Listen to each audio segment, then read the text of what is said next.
رونے والا ہنسنا شروع کر دیتا تھا. تو اب یہاں ایک سوال پیدا ہوتا تھا کہ وہ تسکین تو پھر حضور کبھی کبھی کرتے ہوں گے نا, یعنی وہ موج تو کبھی کبھی آتی ہوگی. تو اعلیٰ حضرت نے اگلے مصرعے میں اس کا جواب دے دیا, فرمانے لگے ایسا نہیں تھا کہ پھر لوگوں کو انتظار کرنا پڑتا تھا کہ حضور مسکرائیں گے تو روتے ہوئے ہنسیں گے. فرمایا نہیں, جس کی تسکی سے روتے ہوئے ہنس پڑے اس تبسم کی عادت پہ لاکھوں سلام. اس مسکراہٹ کے لیے انتظار نہیں کرنا پڑتا, بلکہ یہ تو ہر وقت بہتی رہتی ہے, یہ تو حضور کی عادت ہے. اس تبسم کی عادت پہ لاکھوں سلام. فالتفت الیہ فضحک, حضور نے توجہ فرمائی تو مسکرائے. اس نے گلے میں چادر ڈال کے کھینچا ہے تو نبی پاک علیہ السلام نے فرمایا دو پہاڑیوں کے درمیان جتنی بکریاں کھڑی ہیں ساری ہی اسے دے دو, ساری. اب وہ شخص حضور کی تعریف کرنے لگا. اب اس نے حضور سے ادب سیکھا. ہم لوگ جب تھوڑا سا کسی کو سکھانے کا موڈ بنائیں, ہمارے ہاں سکھانے کا موڈ نہیں ہے, ہمارے ہاں تو آدمی کو بے ادب قرار دے دیا جاتا ہے. ہم کسی شخص کی تربیت نہیں کرتے بلکہ اس کو کہتے ہیں تجھے پتہ نہیں ہے چلنا کیسے تھا, آنا کیسے تھا, بیٹھنا کیسے تھا. بھئی آپ پہلے سکھا لیں, تعلیم دے لیں, اس کو پہلے آپ باخبر کریں, اس کے بعد اگر کبھی جھڑکنا ہو اپنے شاگرد کو, بیٹے کو, سلسلہ طریقت میں آنے والے کو آپ تنبیہ کر سکتے ہیں. لیکن لوگوں کو اس رویے کے ساتھ, بڑی خوبصورت حدیث لکھی ہے قاضی اجاز رحمت اللہ تعالی علیہ نے شفا شریف میں, بڑی خوبصورت. فرماتے کہ ایک بدونا حضور کی بارگاہ میں کچھ لینے آ گیا, خیرات لینے آیا. رات کا وقت تھا تو حضور صلی اللہ علیہ وسلم نے کچھ عطا کیا. جب اس نے حضور نے کچھ دیا نا تو اس نے بڑی سخت بات کی, بڑی سخت بات کی. حضور نے کچھ دیا تو کہنے لگا کہ یا رسول اللہ صلی اللہ علیہ وسلم میں نے تو بڑی تعریف سنی تھی, معاذ اللہ ثم معاذ اللہ نقل کفر کفر نہ باشد. کہنے لگا میں نے تو بڑی تعریف سنی تھی, آپ نے تو کچھ بھی نہیں دیا.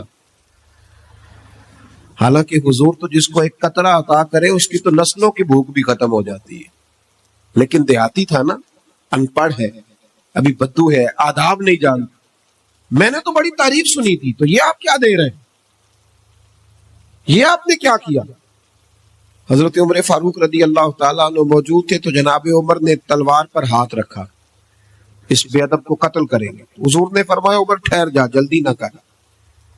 حضرت عمر فاروق رضی اللہ تعالیٰ عنہ کہتے حکم پا کے میں ٹھہر گیا تو حضور نے اس بدو کا دامن پکڑا, حضور گھر لے گئے.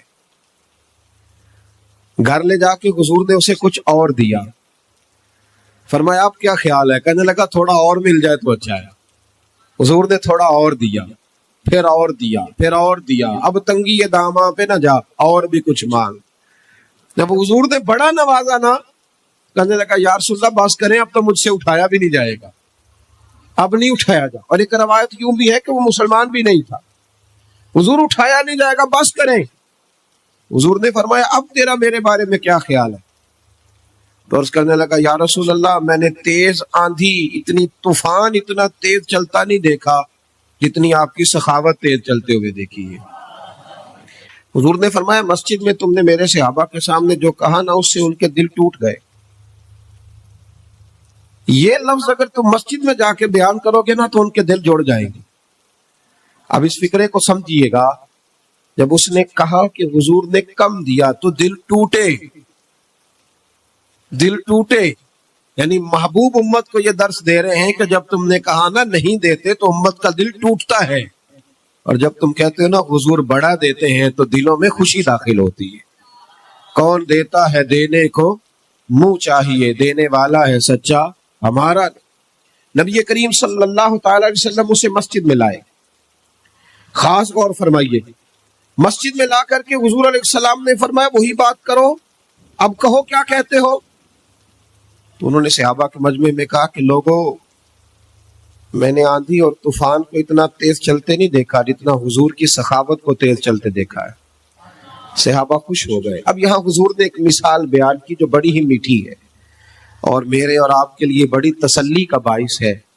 محبوب علیہ السلام فرمانے لگے عمر اگر تم اسے اسی عقیدے پہ قتل کر دیتے جو اس نے پہلے بات کی تھی تو یہ دوزخ میں جاتا, اور جو اب جملے بول رہا ہے اگر اس بات پر دنیا سے جائے گا تو اللہ اسے جنت عطا کرے گا. حضور نے ایک مثال دی. محبوب فرمانے لگے میری اور تمہاری مثال اس آدمی کی طرح ہے جس کی اونٹنی بھاگ گئی تھی، اس کی ناک سے نکیل نکل گئی تھی، بہت سارے لوگ اس کو پکڑنے کے لیے دوڑے، کوئی اسے نیزہ مارتا تھا، کوئی ڈنڈا مارتا تھا، کوئی چھڑی مارتا تھا۔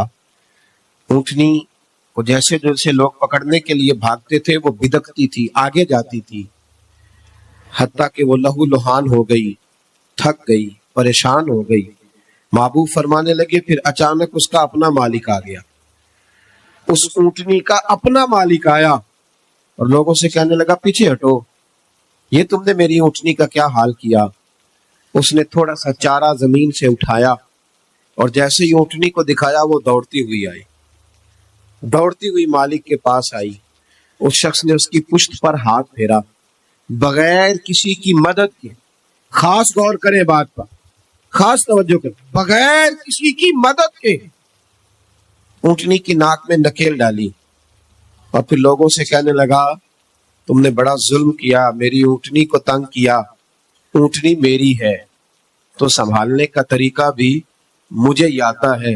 گویا حضور فرمانے لگے امت بھی میری ہے، یہ امت میری ہے تو سنبھالنے کا طریقہ بھی مجھے ہی آتا ہے۔ رب حبلی امتی کہتے ہوئے پیدا ہوئے تو حق نے فرمایا کہ بخشا الصلاۃ والسلام۔ یہ طریقہ سیکھے امت کو سنبھالنے کا، یہ حضور نے ہمیں طریقہ دیا، امت کو سنبھالنے کا طریقہ سیکھے۔ کیا بہت گرجدار آواز کے ساتھ لوگوں کو سنبھالا جائے گا؟ کیا کسی شخص کو متکبر کہہ کے پھر اسے چھوڑ دیا جائے گا کہ وہ تکبر میں بڑھ جائے؟ کسی شخص کو دنیا دار کہہ کے اسے چھوڑ دیا جائے گا کہ جو مرضی کرتا رہے؟ کسی شخص کو بہت زیادہ گناہوں میں الجھا ہوا دیکھ کر چھوڑ دیا جائے گا؟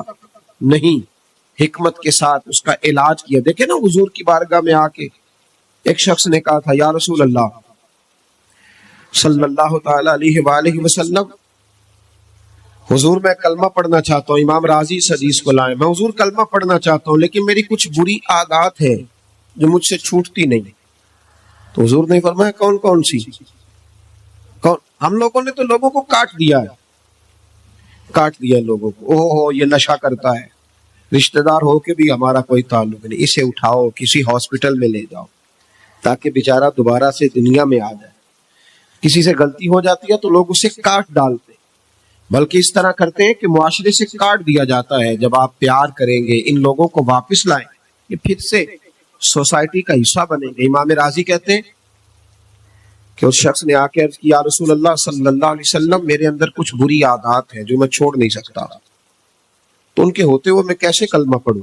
حضور نے فرمایا بیان کرو۔ عرض کرنے لگے یا رسول اللہ صلی اللہ علیہ وسلم، میں معاذ اللہ تعالی ناجائز فعل کا، عورتوں سے ناجائز تعلق رکھنے کا بھی عادی، حضور میں چوری بھی کر لیتا ہوں، معاذ اللہ شراب بھی پی لیتا ہوں، اور چوتھی بات یہ کی کہ حضور جھوٹ بولنے کا بڑا عادی ہے۔ حضور ان گناہوں کی بڑی کوشش کی ہے پر یہ جان چھوٹتی نہیں، ان کی موجودگی میں کیسے کلمہ پڑھوں؟ میرے مصطفیٰ کریم مسکرائے، حضور نے فرمایا ایک چھوڑ دو گے؟ کونی توجہ کی آپ نے میری بات؟ کیا فرمایا؟ بولیے گا۔ ویسے میرا مشورہ ہے جو زیادہ گناہوں میں گھرے ہوئے ہیں ایک چھوڑ کے دیکھیں، ایک بیماری کا علاج ہو جائے تو دوسری کا بھی ہو ہی جاتا ہے۔ ہم سب بیماریوں کے ساتھ جینا چاہتے ہیں، ایک چھوڑ کے تو دیکھنا بھائی، ایک ایک کر کے چھوٹ جایا کرتی، ایک چھوڑ دے۔ اس نے کہا حضور حکم کریں، میں سردار ہوں قبیلے کا۔ فرمایا تم نے جھوٹ نہیں بولنا آج کے بعد، یہ پہلے چھوڑ دے، میں تمہیں کلمہ پڑھاتا ہوں۔ کہا حضور وعدہ ہو گیا جھوٹ نہیں بولوں گا۔ وہ کہتے ہیں جھوٹ چھوڑنے کے وعدے پر میں نے محبوب علیہ السلام نے مجھے دوا دے دی، میں نے کلمہ پڑھا، معاذ اللہ تعالیٰ پہلے دن جب میں گیا تو مجھے ایک چیز گری پڑی نظر آئی، چوری بھی نہ کرنی پڑی لیکن کسی کی تھی۔ جب میں ہاتھ ڈالنے لگا میرے دل میں خیال آیا اگر کسی نے پوچھ لیا کہ بھائی میری وہ چیز تو نہیں دیکھی، تو جھوٹ تو میں بول نہیں سکتا، تو سچ بولوں گا تو چور بنا دیں گے لوگ۔ کہتے ہیں پہلے دن ہی وہ چوری والا معاملہ تو گیا ہاتھ سے۔ اب میں ذرا آگے بڑھا تو گھر پہنچتے ہی شراب کی بوتل ہاتھ میں آئی۔ فرماتے ہیں دل میں خیال آیا کہ شراب پی کے باہر نکلوں گا کسی صحابی نے جن کا میں پیر بھائی ہو گیا ہوں اگر مجھ سے شراب کی بدبو سونگھ کے پوچھا کہ تم نے شراب پی ہے، شراب پی ہے، تو جھوٹ تو بول نہیں سکتا، تو سچ بولوں گا تو کیا سوچیں گے کہ حضور کا غلام ہو کے یہ کام کرتا ہے؟ فرماتے رات ہوئی تو ایک خاتون کے پاس گیا، معاذ اللہ ثم معاذ اللہ منہ کالا کرنے کو، بھائیوں سننا، کہتے ہیں جب میں اس کے قریب پہنچا ہم کلام ہوا تو وہ کہنے لگی سنا ہے تو نے کلمہ پڑھ لیا ہے، سنا ہے تو مسلمان، بھائی تجھ سے لوگ پوچھتے تو ہے نا کہ بتا تو کس کا شاگرد ہے، لوگ کہتے تو ہے نا کہ تو فلاں کا مرید بھی بنتا ہے اور یہ تیرا رویہ ہے، تو اتنے بڑے باپ کا بیٹا ہے اور یہ تیرا انداز ہے، لوگ پوچھتے تو ہے نا کہ اتنے شانوں والے نبی کا کلمہ پڑھتے ہو اور یہ طرز زندگی اپنایا ہوا ہے، دنیا کے سب سے بہترین مذہب کے ماننے والے ہو اور یہ انداز فکر ہے۔ رسول رحمت صلی اللہ علیہ وسلم کے وہ غلام فرماتے کہ اس نے پوچھا کلمہ پڑھ گیا؟ میں نے سنا۔ فرماتے دل میں خیال آیا کہ جھوٹ بول نہیں سکتا اور سچ بولوں گا تو کیا حال ہوگا۔ فرماتے وہاں سے بھی واپس آ گیا، ایک ہی دن گزرا تھا، ایک ہی گناہ حضور نے چھڑوایا تھا اور میرے سارے چھوٹ گئے۔ فرماتے ہیں اگلے دن میں مسجد نبوی میں حاضر ہوا تو سب لوگ باتیں پوچھ رہے تھے، میں دور بیٹھ کے محبوب کے بس چہرے کی زیارت کرتا جا رہا تھا، میں بس چہرہ ہی دیکھتا جا رہا تھا، میں دیکھتا ہی جا رہا تھا، میں دیکھتا ہی جا رہا تھا اور میرا دل نہیں بھر رہا تھا۔ حضرت صدیق اکبر کہنے لگے کیا دیکھ رہے ہو؟ تو میں نے کہا اس حکمتوں والے رسول کو دیکھ رہا ہوں، بات ایک بتاتے ہیں دنیا بھی بن جاتی ہے آخرت بھی سنور جاتی ہے، حکمتوں والے محبوب کو دیکھ رہا ہوں۔ بھائی تھوڑی دانائی سے، تھوڑی، حضور کے ایک دیہاتی صحابی تھے، دیہاتی غریب آدمی تھے، آپ کو پتا ہے اب تو غریب سے غریب بھی دوستی نہیں کرتا، امیروں پہ شکوہ نہیں، غریبوں پہ شکوہ ہے، غریب بھی غریب سے دوستی، وہ بھی کسی بڑے کے ساتھ ہی تصویر بنوانا پسند کرتا ہے۔ غریب کب چاہتا ہے کہ میں تھوڑا سا ماحول کو دیکھوں؟ تو وہ بیچارے دیہاتی تھے، غریب تھے، سب لوگ حضور کی بارگاہ میں تحفے لاتے تھے، کچھ نہیں لا سکتے تھے۔ پھر ان کو ایک ترکیب سوجھی، امام زرقانی نے لکھا ہے کہ وہ نا مدینے کے بازاروں سے ادھار چیزیں خریدتے، کھجوریں لاتے، کچھ چیز لاتے، تو حضور کی بارگاہ میں پیش کر کے کہتے یا رسول اللہ یہ صدقہ نہیں تحفہ ہے۔ حضور کھاتے بھی، صحابہ میں بانٹتے بھی، جب کھا لیتے تو عرض کرتے حضور وہ دکاندار کے پیسے بھی دینے ہیں۔ تو محبوب فرماتے میں نے تمہیں کہا تھا لاؤ، کہیں یا رسول اللہ کھایا تو ہے نا آپ نے؟ تو حضور فرماتے کیوں لائے؟ عرض کی حضور سب لاتے ہیں تو میرا بھی دل کرتا ہے، غریب ہوں، طاقت نہیں رکھتا، تو حضور پیسے دینے ہیں، تو محبوب کسی صحابی کے ذمے لگاتے، جا کر کے وہاں پیسے دے دیے جاتے، تھوڑا غور کرنا، تھوڑا سمجھنا، اس ترتیب سے بھی لوگوں کو ڈیل کرنا، اس انداز میں بھی ان سے پیار کرنا۔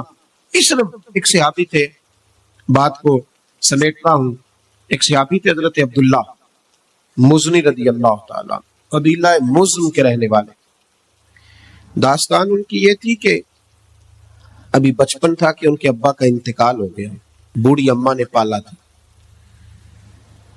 اور والدہ نے دوسرا نکاح بھی نہیں کیا۔ حضرت عبداللہ کہتے ہیں ہم اپنے چچا کے ساتھ وقت گزارتے رہے، چچا نے پالا پوسا بڑا کیا، جب وہ جوان ہوئے تو اللہ نے مہربانی فرمائی اور وہ مسلمان ہو گئے۔ فرماتے میرا چچا اسلام کا بڑا سخت دشمن تھا، وہ معاذ اللہ مدینے کا، حضور علیہ السلام کا نام بھی سننا گوارا نہ کرتا تھا۔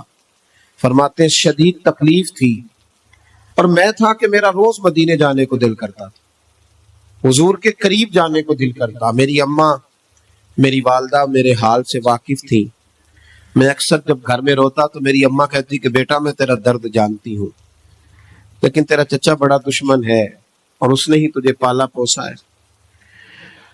آپ فرماتے میں شدید تکلیف میں رہتا، جو لوگ تکلیف میں رہ کے حضور سے محبت کرتے ان کے رنگ بھی بڑے ہی انوکھے، بڑے نرال، جو شہزادے بن کے آئے اور شہزادے بن کے وقت گزارے ان کا تو ماحول ہی اور ہے۔ یہ کبھی کوئی اس سے ملے جس نے یہ درد سہا ہو، اس نے کہا تھا عشق